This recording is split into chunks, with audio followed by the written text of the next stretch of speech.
So good at quietening when we sit. Good morning, everyone. Thank you for turning out for the early panels and shifts. We're really happy to see you all. We're really excited to talk to you about a couple of projects and a partnership, or a set of partnerships that involved a funding programme called Exile Network Plus, which is run by the University of York with the help of some other universities, and the Royal Shakespeare Company as well. And there's two projects that were funded last year, delivered last year, that we're going to share with you today. So I'm going to say a couple of words, and then we're going to watch a video together, and then we're going to get into it. Okay? Does that sound all right? Fab. Okay. So the first of the two projects that we're going to be sharing today is a project that we've ended up calling the Virtual Rehearsal Room, and it was a project developed by a team led by David Gochfeld at the Royal Central School of Speech and Drama, and it explores how virtual environments can enhance the artistic process for actors, directors, designers, stage managers, and everyone involved in that process. And then the second project, and we have Ava Martino here, was led by the Camera Facility at the University of Bath. And that project was exploring how to enable on-stage performers to dynamically control light, sound, video through tracking systems, and trying to create an interactive, responsive performance environment where the performer on stage in the moment is much more in control of more of the magic that's happening on stage. These were sort of a coordinated commission projects that came out of an open call, and they are really showcasing how cutting-edge technology, so our immersive, real-time tech world, can transform artistic processes and audience experiences. What am I going to do next? Oh, okay, yeah. So I'm going to say we've set ourselves as a panel two tasks for you today. We're going to provide you lovely people with some of the headlines and learnings from the R&D projects.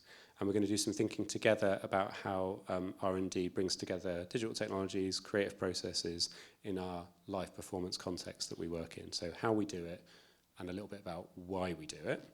And before we do that, I'm going to also introduce Sarah Ellis from the Royal Shakespeare Company. And I'm going to ask Sarah a question, which is basically like, why? Why did we do this? Can you give us a little bit of background around this particular collaborative sort of grouping that we've got? And a bit maybe about why the Royal Shakespeare Company wanted to play? I mean, we always want to play. We do plays, so I'm being... Well, actually, no, it's true. They're called plays for a reason. We've wanted to work with York for quite some time. Like, I've really admired what you've been doing through Exile Stories and just sort of like the community you've been building, and that you sort of like as an artistic organisation want to be amongst research and academics that can work alongside you and collaborate. So sometimes you get asked, like, I've got this research idea and can you deliver it for us? And that wasn't the offer from York. It was, shall we collaborate and look at putting a call out to explore some R&D questions together? And that's just the nicest possible invitation that you can possibly have around your practice, because effectively most of the time in the arts we're in production and we're delivering, and it's like a manufacturing line, and you don't get taken the time out of your everyday to contextualise your work, think about your work, expand your practice. And particularly freelancers in our industry certainly do not get that luxury or that time. And this was just too good an opportunity for us to not take it effectively. The working with yourselves that have the calibre and the depth of the research, but also the alignment that we would have in terms of how could we create a call for people where it aligned with their own research questions too. Do you see what I mean? So it's sort of all mapped out, and then how could we collaborate with universities beyond ourselves to start looking at what I would call those shared research questions are, so that the impact is much broader. So it's not just the... All right there. It's all good.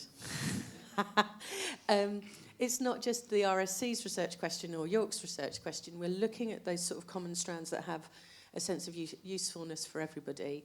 And research and development is absolutely crucial for our ecology. It's absolutely crucial for expanding the art form. It is a hard-edged part of our practice. And whatever happens in R&D, why I love it is because the thing you were expecting never happens, and it's all of the unintended consequences of that exploration. If you're really sincere about what research and development means, that you find, and within that, when you see those unintended consequences, and you see that maybe 2 years down the line, maybe 5 years down the line in someone's work and practice. And that's why it's quite hard to codify, and it's sometimes why it's quite hard to contextualise how important it is. But whenever I've invited creatives into a room with academics, with researchers, just seeing those sparks happen around their expertise, I think that's what we saw on this project. I think we will see impact for the sector as well as the people that collaborated. And I think that one of the other things about research and development is staying open and generous to sharing that work so that we're not just repeating the same thing again. Actually, how do we share the knowledge? That was a very long-winded answer. That was beautiful. And we're going to dig into all of those bits in a little bit. Sorry. I think. No, that wasn't a warning. Like, that's great. That's a good... Got lots of segues there. So I think it's probably fair if we show you what we're talking about. So we made a video. I'm going to get up now. We made a video which introduces, double mic stitch, both projects. And yeah, I just want to show you it.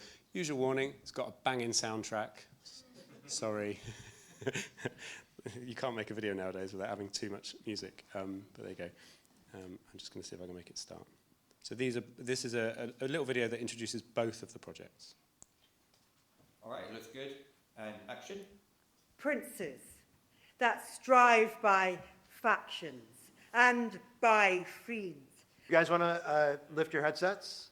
I was sceptical, but having that theatre there was because completely forgot anyone was there. It was like we were in the theatre. It was fabulous.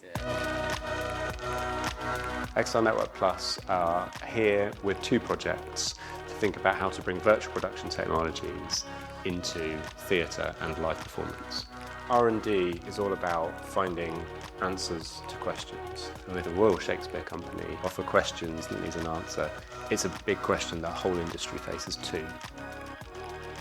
We're looking at the new technologies that are available to us. How can we maybe approach this technology differently to business as usual? So it's a really exciting beat for us to look at the disruption and the possibility of what we can do with this research. It's a very ambitious project because we really are essentially trying to build something completely new that has not existed before. To give actors or directors or stage management superpowers. What we want to do is put the performer at the center of this technology and to get the sort of human side and the technology side really working together and closely coupled. The change from yesterday is that each headset has to set its own anchor to align in the space. Yeah, it looks okay. And there's controllers. Bless you. Hang on a second, I'm going to find a spare battery. Okay. So we have all these incredibly talented actors today coming into a rehearsal room through the magic of virtual reality. They're going to put on a headset and be in a virtual space that makes them feel like they are in an actual theater with props and sets and blocking notes, and it's going to be a tremendously cool experience. But gracious in the eyes of royal Rome, keep them this passage. As part of this project, we took our millimetre accurate digital twin of the Swan Theatre. Our actors have got that theatre space to work in and to work on. When they go and move and actually stand on stage at the real Swan, they've been there plenty of times before. You might not have the actors on site who you want, and giving them a way to join remotely is tremendously valuable. You might be in a big empty room and you wish you had a better sense of what the final stage would be, or the props, or the set. My loving followers, plead my successive title with your swords.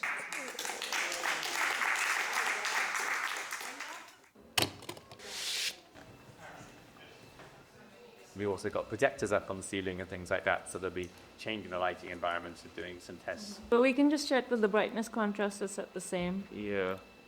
Camera is an interdisciplinary research center. We've got motion capture technology that's in the room around me. How can we take that to help create new effects in live performance and in live theatre? Keep the bubbles as well, the aesthetics on top. I'm really interested in how we can use live data and real-time gestures from humans to create different sorts of video effects. It's really cool. We can kind of pre-record movement, or they can also be worn by a performer live in the space, and then we can use that to drive different video effects. This is what's getting revealed to me. The main aim of this project was to give the power back to the performer. Sometimes they do a gesture and then there's someone in the back that triggers the effect. It's so rehearsed and choreographed, whereas we give that freedom. One night you don't want to do it then, you do it a bit later and it still works because it's you that is driving it. One of the really exciting things is it helps all parts of the creative team, I think, benefit from these kind of technologies. And it's not just during a live performance, it can also help during the creation phase. XR Network Plus is crucial for our research ecosystem. It means that we can make the change we want to make, and it means that people and our audiences will see that in production. The real magic is when you've got people and technology and they find a way of meeting in the middle. Every time I work with the creative people, the range of ideas and things that they come up with always expands my horizons. Interesting things happen when you have to push the tech. This could really transform how we do our jobs for the better.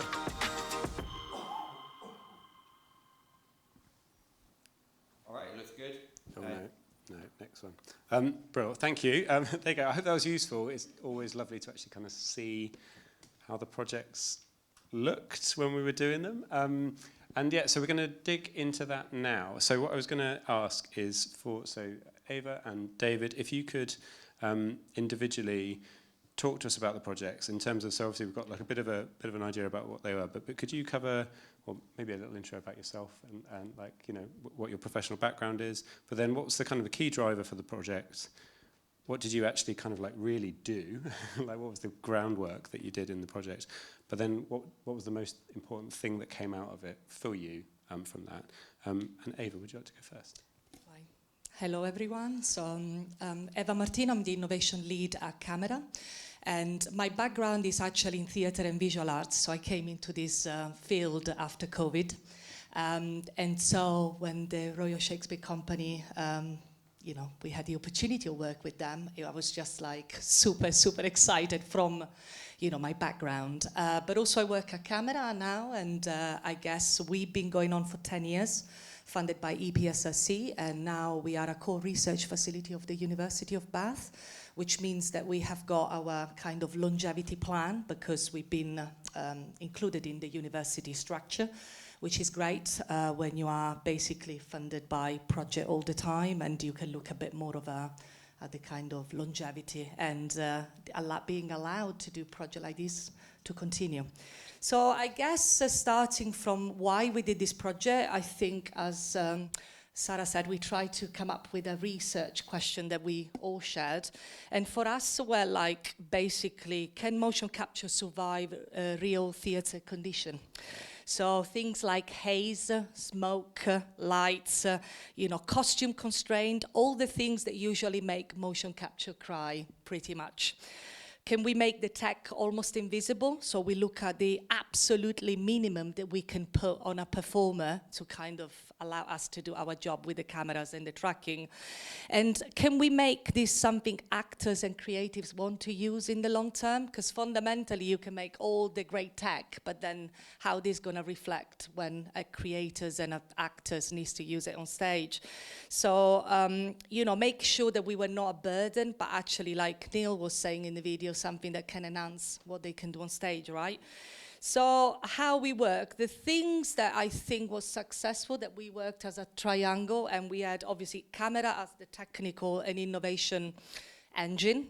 We had the RSC, and I love to define it as a creative and production heart. And the XR network, which was the translator and the broker that kept us all together. And I think this is really important for us because coming from a sort of STEM research kind of base, having this kind of relationship from the start was really important to keep us on track. And I think what was the crux of it is bringing all those people, video makers, artists, performers, director, mocap technician, all in the same room over 4 days. And I would like to mention the team, because we had a lovely group of people. So Akila Krishnan, video designer, with AV programming collaborator Davi Kalanan. Zoe Spoor, lighting designer, working closely with Vic Brennan, lighting programmer, and technician Henry Marler.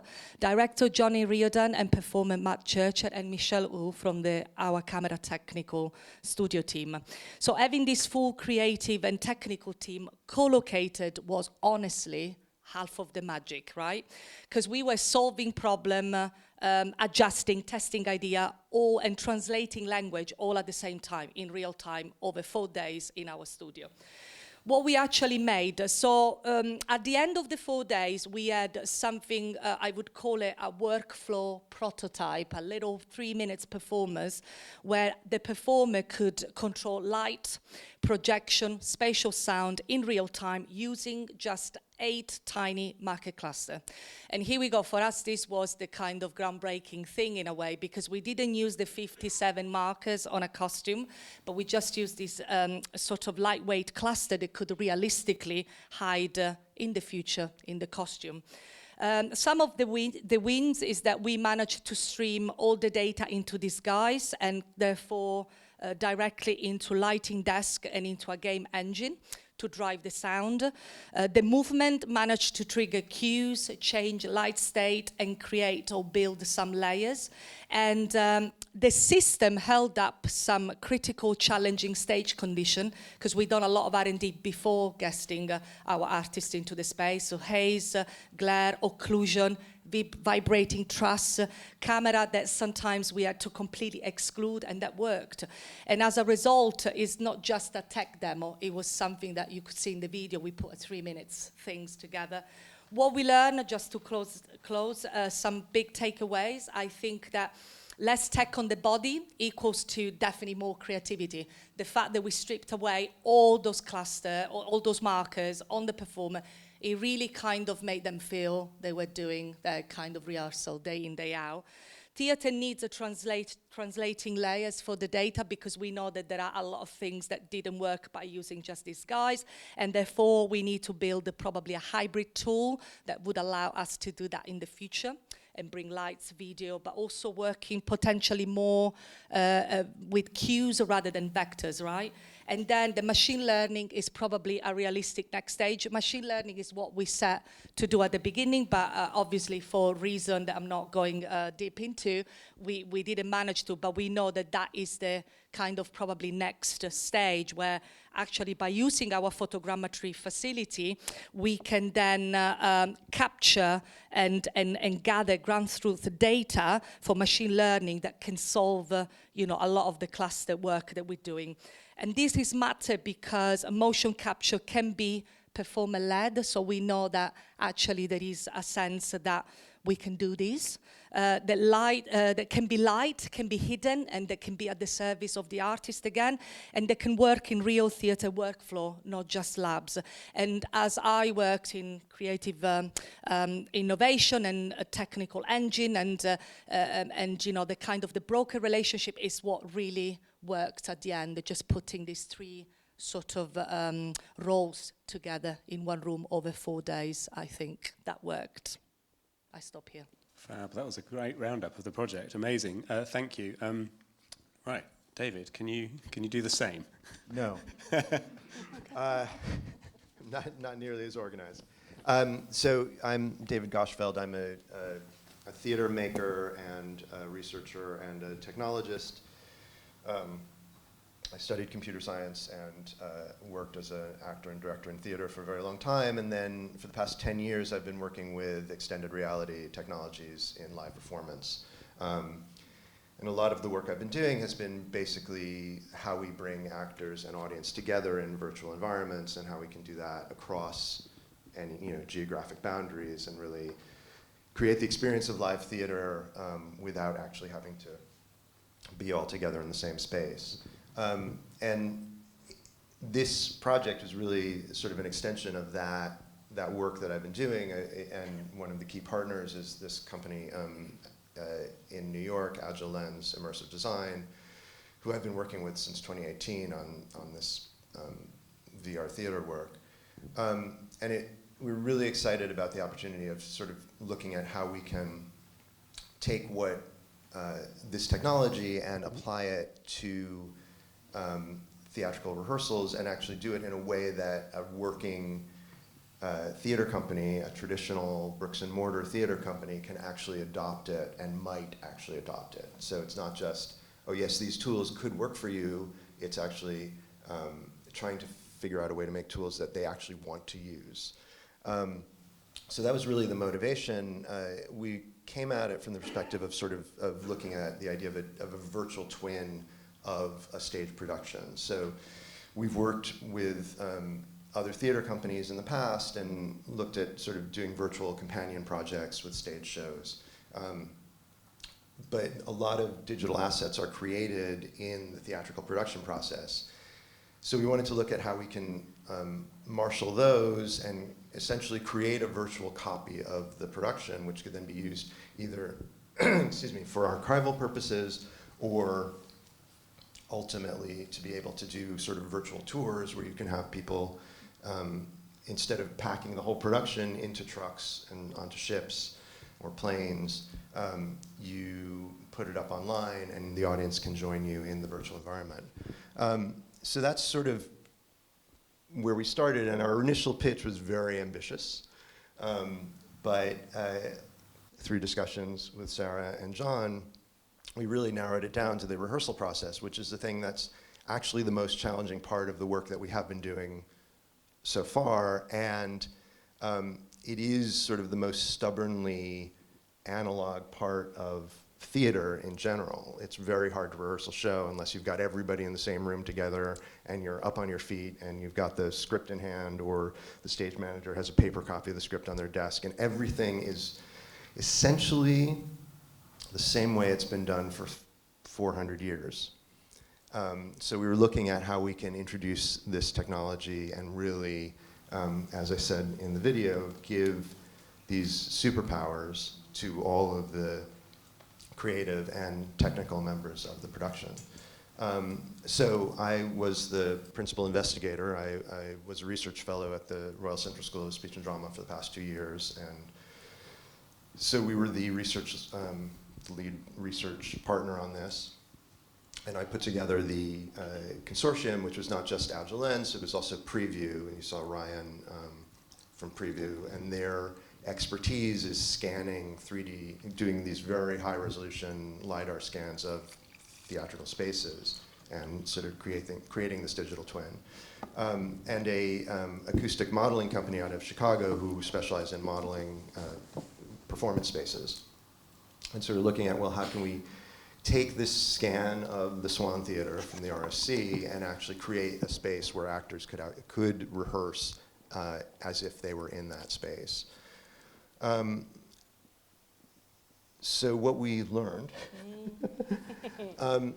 was, I have to say that we came into the project with, I would say, healthy skepticism, in that we've worked, myself and Kate Lane, the researcher at the other researcher at Central who worked on the project, and Sam Crane, who's another researcher who's actually at the University of York, joined us, and my colleagues at Agile Lens. We're all theater people and have had experience sort of trying to introduce technology in different ways to theaters, and there's a lot of resistance, and I think there's a big barrier for them to adopt it. And I think in that sense, the project succeeded beyond our wildest dreams, in that everybody that we introduced to it was really excited about it. From the designers we talked to, who loved the idea of being able to be present in rehearsals without actually having to travel to wherever the rehearsal was, for example.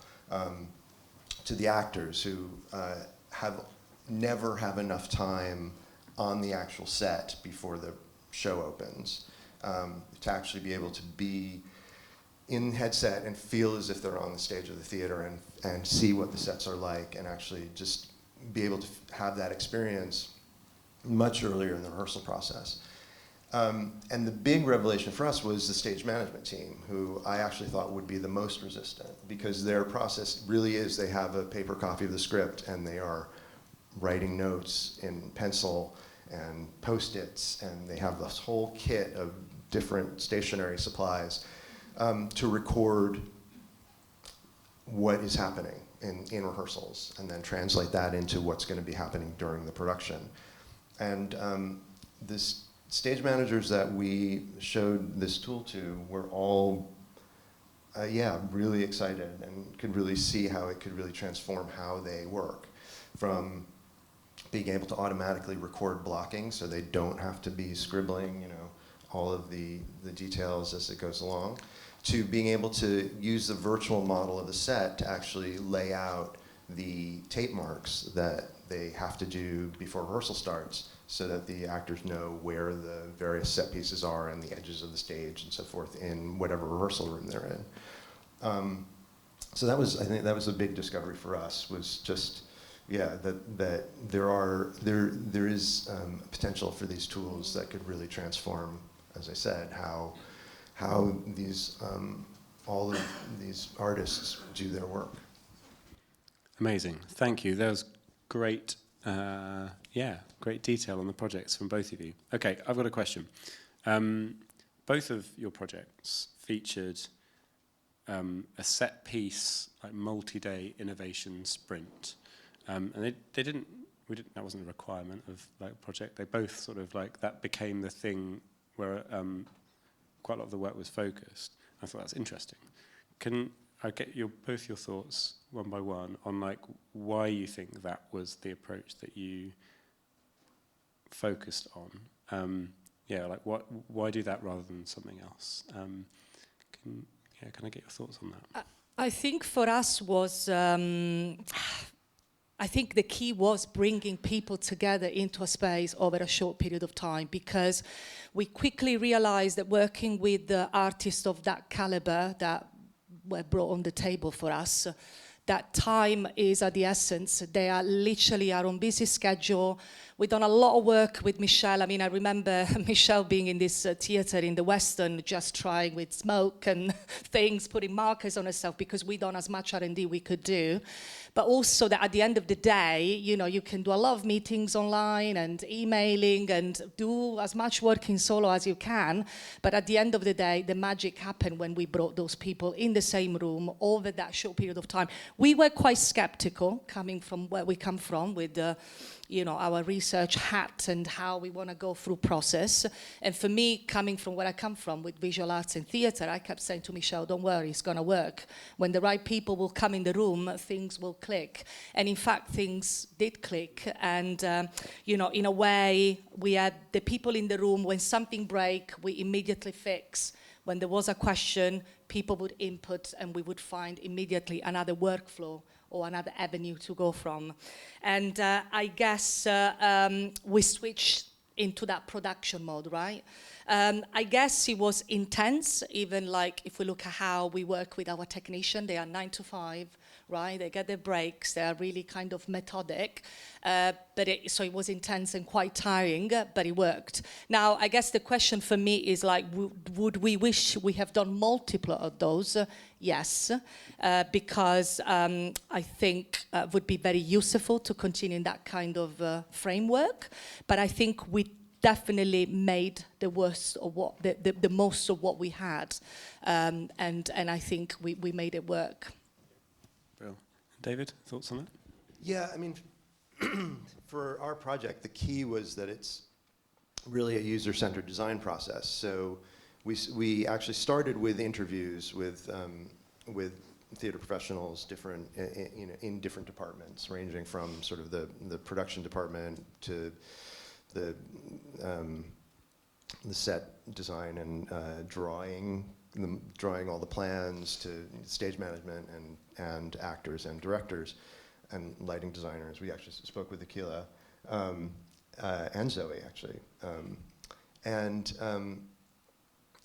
But for us, the key was, we're going to build these things. Is anybody going to use them? And what is the reaction going to be? Like, and how is it going to work if we actually put it into a rehearsal process? So the plan was always to do this kind of a 2 or 3 day, essentially mock rehearsal process, where we get actors in the room, get a director in the room, and a stage manager, and see if the tool works, see how it works for them, see what doesn't work, and so that was really key. And I think, this idea of the sort of the development sprint, that is what theater is. It's theater rehearsal process is a very intense, agile development sprint of, you get in, you're rehearsing things, you're figuring things out as you go, and in the end of 3, 4, or 5 weeks, you've got your production up on stage in front of an audience. So in that sense, it's not at all different from the way we're used to working anyway. But yeah, it was really key for us to really, and we did multiple user testing sessions throughout the project, but the culmination was going up to Stratford and actually having this intense 2-day period of working with a team of actors and stage managers and a director that the RC brought in, to really see people who hadn't been part of the process before, to see what they made of it. Fab. Okay, brilliant. Okay, next question. I'm trying to work out how to phrase this. I'm going to ask you it, Sarah.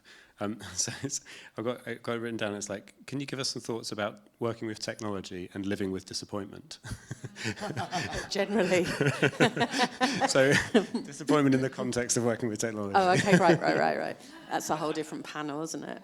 Because I feel like that's a recurring theme, especially in this particular conference where we have creative people, creative practitioners. I think most of you in the audience would describe yourself as that. But trying to get technology to do things, and then comparing to analog processes as well. So I mean, I think so. I think that, like, people don't often realise that an artist can have an idea, and that idea that comes from your head is the most uncompromised, brilliant thing that's possible.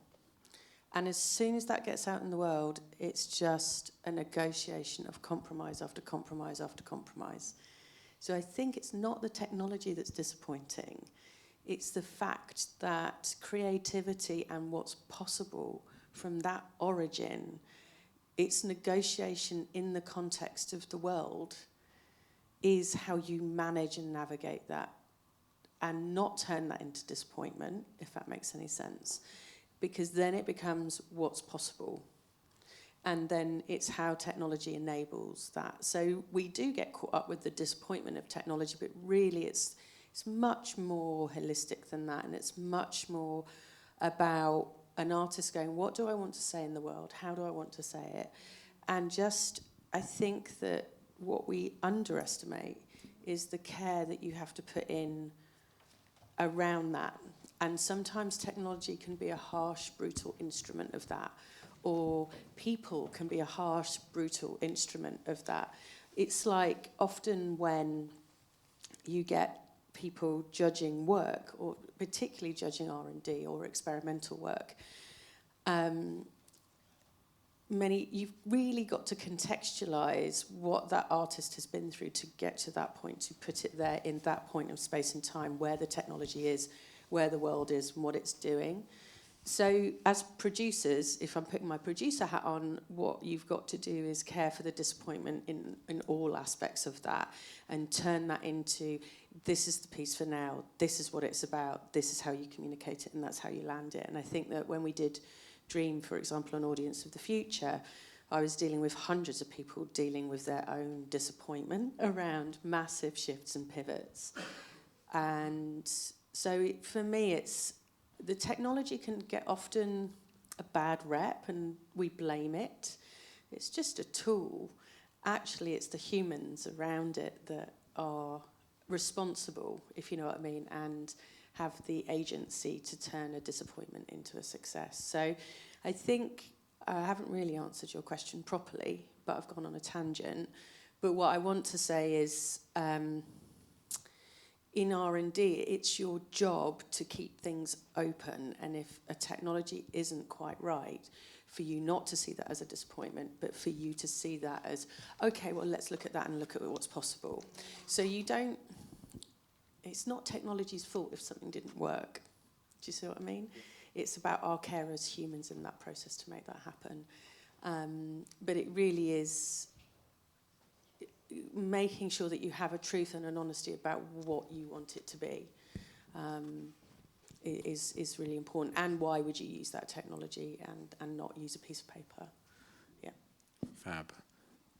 I agree with that. That sounds right. And that's interesting because I feel like there may be sometimes a tension between R&D projects and them being projects with a. At the start, we said we would explore certain things in certain ways, and at the end, when you come to write it up, and it's like, well, we actually ended up over here, but which is brilliant, and we know that. I think everyone here knows that. But there's sometimes a tension with a project and funders perhaps as well, where if you didn't quite stick to the plan, did you complete the project effectively or whatever? So I'm going to go from there to my final question, and then hopefully we will have time if anyone wants to ask questions or offer some thoughts and comments. But so my final question is really, what do we do with R&D once the project is complete? And you take this wherever you want to take it, but like we find ourselves in conversations about, well, in an innovation and R&D space, words like commercialization, IP, sorry, put you out in sweats. Open source, outcomes, all of these things are relevant to the kind of practice we do, particularly where there's academic industry collaborations as well. So, Ava and David, can you give me some thoughts about maybe discreetly, what are you doing with your R&D projects now that they've completed, but perhaps also more generally about what you feel about R&D processes where they're project-based and compared to innovation, which could be continuous, for example. I think I just want to echo what Sarah said about, making sure that we take care. And for me, it was important to take care of my technical team because they were quite, not disappointed, but they were like, oh, but we said we're going to do this. And I said, but look what we're doing with the cluster. Look what we have achieved. So I'm really grateful you say that because, and Akila, Zoe, they were great in that process as well. So I guess it's a huge question.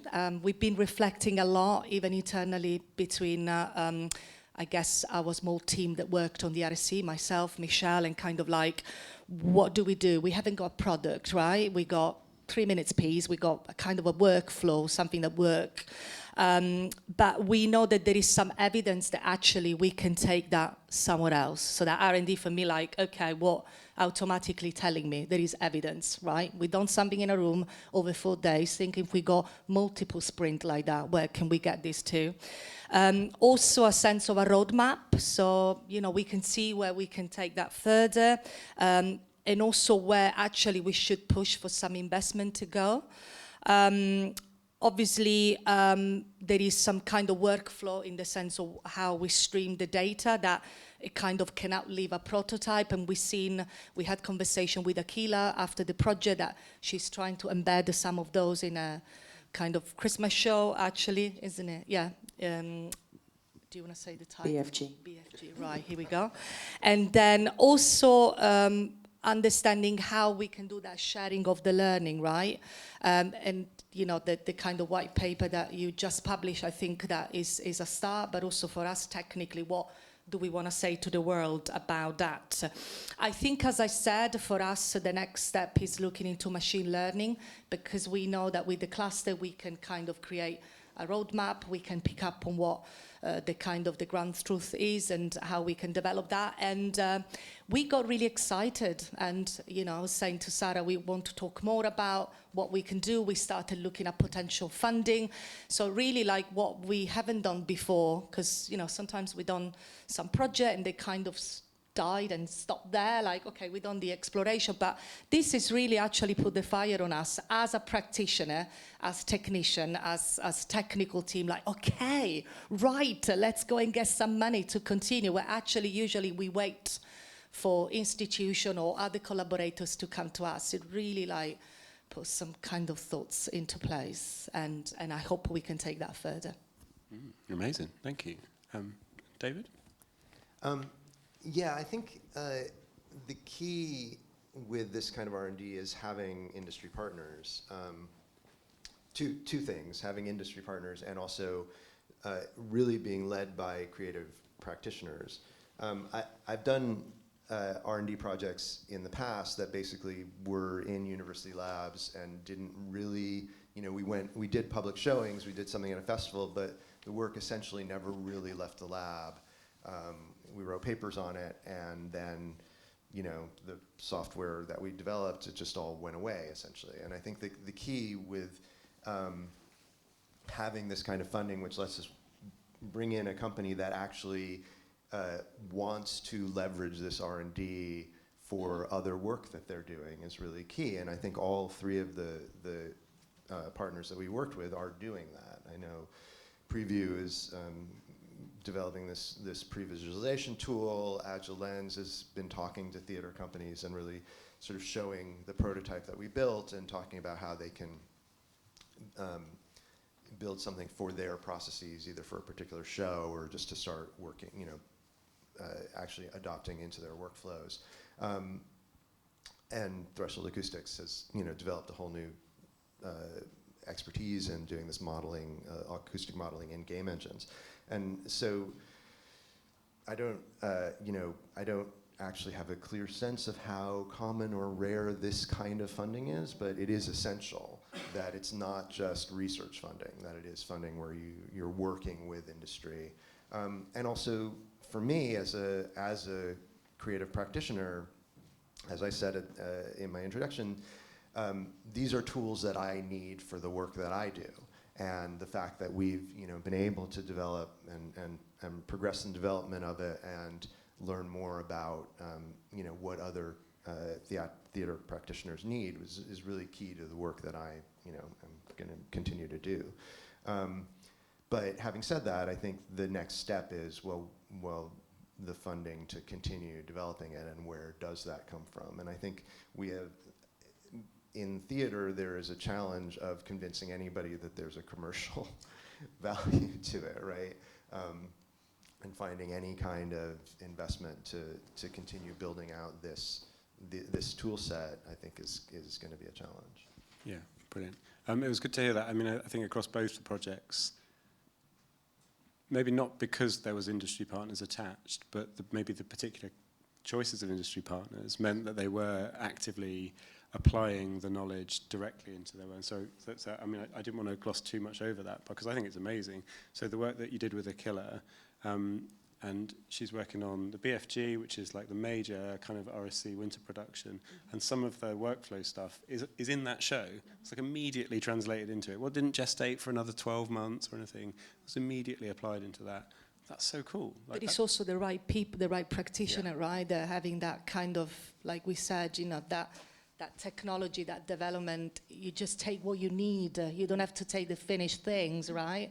And that was the beauty, really, because we didn't have anything that you can actually embed tomorrow, right? But she picked the right element of it. Yeah, amazing. Brilliant. Okay, that's enough of me deciding what questions we talk about. We've got mics. We can rove with the mic, can't we? I don't mind running around. And we've got a little bit of time. Has anyone got any thoughts, questions? Amazing, lovely, lovely. Are you right if I run around? So I'm just asking our support. I saw an order of hands, and I'm going to go with that. So 1, 2, 3. Okay. Hi. Yeah, really great. I'm a XR developer. I've been working with the Guildhall School doing some really similar stuff. Actually, it's exciting to see that it's happening elsewhere as well. One of the problems that we've had, amongst many, has been then communicating this to like heads of department to kind of roll it out to students and other staff, and basically them just not understanding, I guess, the value of what we're bringing because it's something that they're not familiar with. And so I just wondered if you had any kind of quick tips of how you're able to communicate these kind of new technologies in a way that staff can understand. It's a persistent issue. Yeah. No, it's good you've raised it. I think solidarity. So, you know, you walk away and you say the RSC are doing the same thing. Yeah. You know, it's you're not feeling on your own with it, and you feeling part of a community. If you know what I mean, that like actually many people are doing this, but we do. I mean, I work for an institution, but we. You know, that is the hardest part of my job. Is the hearts and minds and the integration internally is the hardest bit. So just to say back to you, that's the hard bit, and what you're doing is right, and keep doing it. But sell the narrative of not just you doing it. This is happening across the industry, and get that momentum and get those case studies across. Talk to your peers, share knowledge. Do you know what I mean? So that, and actually, innovation isn't always institutionally led. There are oil tankers, there are pirate ships, there's an ecology, and things change structurally for different reasons, if that makes any sense too. So I would say also think about your different audiences that would adopt this. You know, make sure as many people as are using those tools and technologies that this is brilliant. You have the privilege to use as well, because it's also a privilege to use these tools. Not everyone has access to them. Yeah, thank you. Just to add to that, I think Kate Lane, who's the head of the producing department at Central and was a partner on this project, one of the things she was really excited about was, again, the designers are being taught these 3D tools, and having this next step of what you can do with it, and being able to sort of integrate that into the curriculum. She was very excited about that, and I think the way in is not through XR and performance, even though that's what I'm really excited about. It's really about XR as a design tool, and how you can get the design faculty on board with that, and show them what's possible in terms of pre-visualization of set designs and things like that. And innovation's very hard if you've got a business that's been operating fine for thousands of years. But it's like we innovated in the pandemic because we had to. Our theatres were shut, therefore we streamed, and everyone was like, how do I get this out? And that urgency is often the trigger point for the change. So also the other thing to think about is real-world case studies become really important, because the cycle of academics looking to those case studies, then, do you see what I mean? Then practice gets changed. So it's hard to sell, or sell is the wrong word, but it's hard to bring in new things if things are already, do you see what I mean? So then it becomes something of, this is a creative tool and practice that I want to, do you know what I mean? Look at how I make my work, and it's not a single. My point is, be part of the ecology, be part of the bigger narrative, and you're doing the hard bit. One more thing. Speaking of ecology, it's a big thing. It's a big thing. Triggered. Sustainability and environmental impact is, I think, another thing that you can look at this technology and look at. Well, if we can actually put the actors on the set and have the director look at it before we build anything, how much are we saving in terms of environmental impact and waste and things like that? And similarly, if you can have people come to rehearsal without actually having to get on a drive their car or get on a plane or whatever. So that's, I think, another thing you can sort of whisper into the ears of your administrators, and like, this is more and more necessary. Hi, so I come from a theatre background, and I'm sort of at the beginning of my tech kind of like journey. So I think I've just about got my head around what you're talking about. So, but it just struck me when you were talking. I was wondering if there's any applied uses for the tech and not just creative, so my background is also in like access in theatre, and quite often, I mean, when we talk about access, a lot of people think access for disabled audiences, but actually there's so many barriers for disabled performers, and so many of them are admin. So like someone else who's not got the lived experience will do the risk assessment and it's broadly fine, but the actor might get to like the wings, for example, and realise that if they've got a mobility impairment, they can't navigate the wings. And so you have loads of tiny slip-ups like that, which only the actor, only the performer would know. And it just occurred to me when you were talking about kind of like the logistic thing of the stage managers actually really liking this technology. I was wondering if it had ever occurred at any point that like a lot of even like learning disabled artists and neurodivergent artists would, I think, really benefit from having an XR experience. And I think there's so much like, it's so joyous and like, and I think it's tech that's used in a way that actually really brings those artists in rather than just like sort of going, oh, well, you can sit and you can experience theatre but online in your bedroom. I think this is a real kind of opportunity like to bring people in. But I was just wondering if you had any thoughts on sort of more applied uses of this sort of technology. Thanks. Yeah, I mean, that's definitely, sorry, I'm jumping in here. No, I mean, that's definitely, again, another motivation for this work is the idea of, you know, enabling artists to be able to participate in rehearsals even if they can't, again, get there for whatever reason, mobility or because they're working on a show in another country or they have caring responsibilities and they can't spend that much time away from home. Whatever it is, it has the potential to really open up access in that respect. There are a lot of accessibility issues with VR technology which still have to be addressed, and a lot of people are working on that. But I think, you know, I am looking forward to continuing advances in that respect.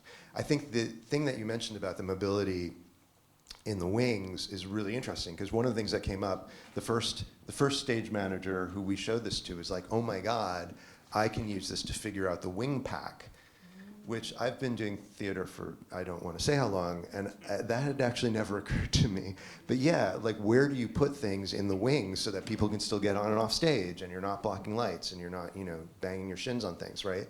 And being able to do that in a 3D, you know, a millimeter accurate 3D reconstruction of the theater and have all of your virtual, you know, 3D scans of your props and actually put them and figure out where are you going to put them and where are you going to put them in the next venue you're in, right, when you're going on tour and things like that. And I think, you know, again, yeah, access for the performers, you know, if they have mobility issues, like you can start figuring out that spacing before you're ever in the space.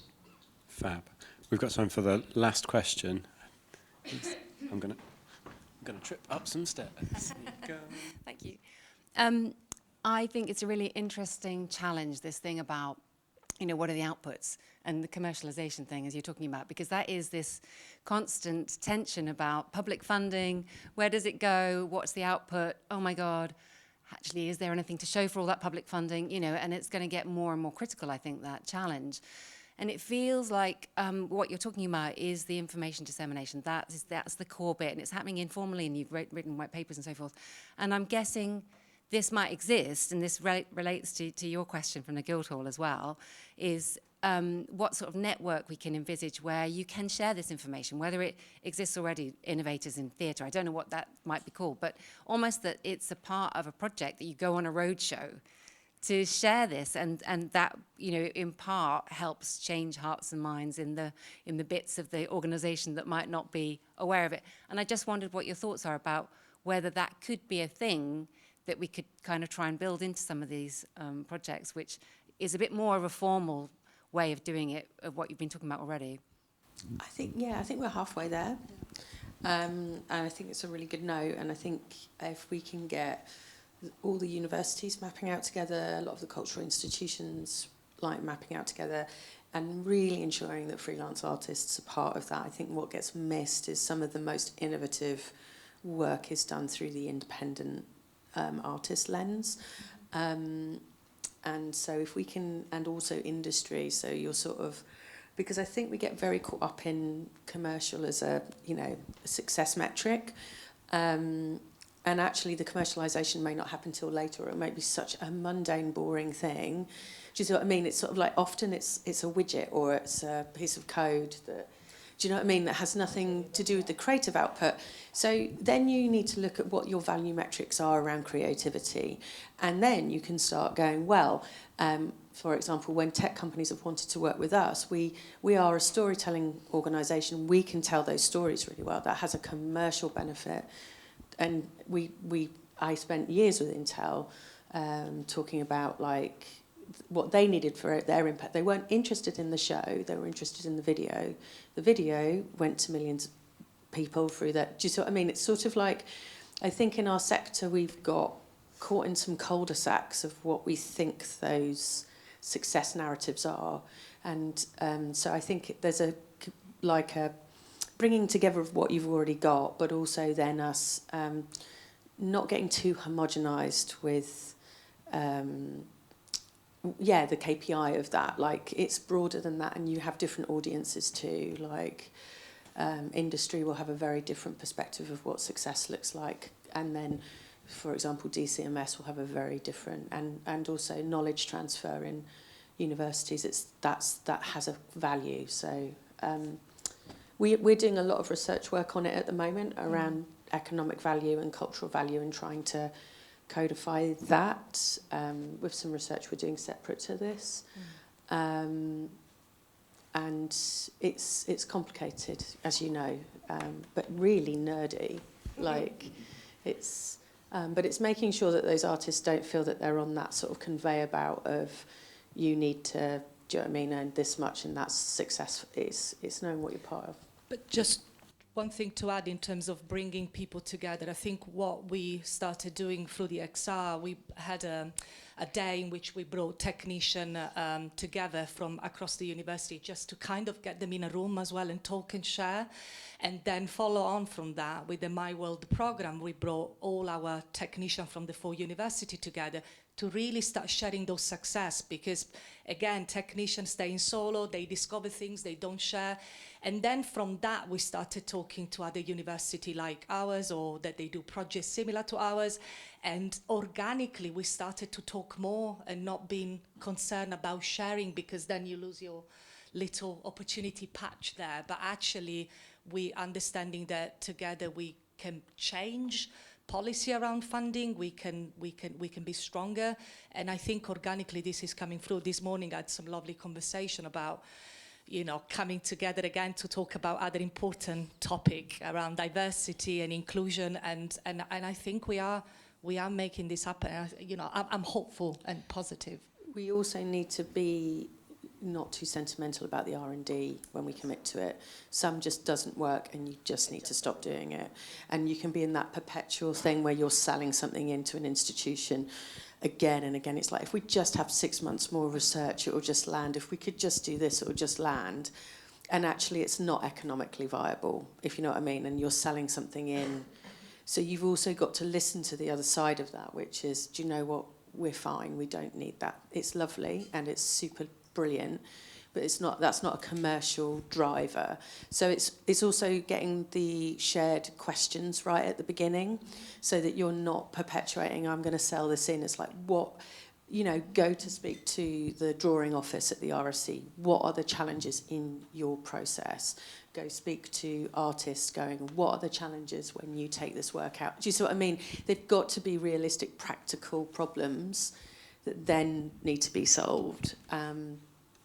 Because then you're sort of selling something that doesn't. It's a bit like, oh, I've made you a chocolate cake. That's great. I don't like chocolate.